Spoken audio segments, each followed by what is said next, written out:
በዓለ ሃምሳ የተባለው ቀን በደረሰ ጊዜ ሁሉም በአንድ ልብ ሆነው አብረው ሳሉ ድንገት እንደሚነጥቅ አውሎ ነፋስ ከሰማይ ድምጽ መጣ።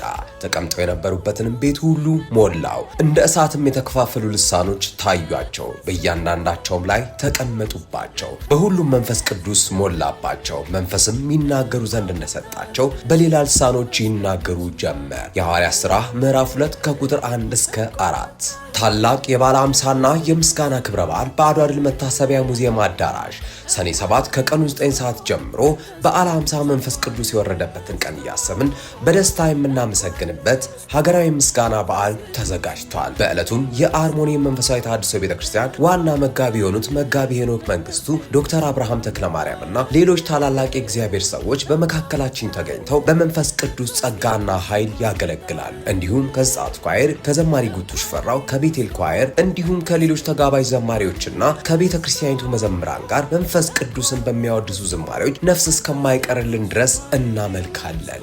ቅዱሳን ሁሉ እሁድ ሰኔ 7 ቀን 2018 ዓ.ም ከ9 ሰዓት ጀምሮ በአድዋ ድል መታሰቢያ ሙዚየም አዳራሽ እንገናኛለን። ሁላችሁም ተጋብዛችኋል። አዘጋጅ የአርሞኒየም መንፈሳዊ ተሐድሶ ቤተክርስቲያን ከኢትዮጵያ ወንጌል አማኞች አብያተ ክርስቲያናት ካውንስል ጋር በመተባበር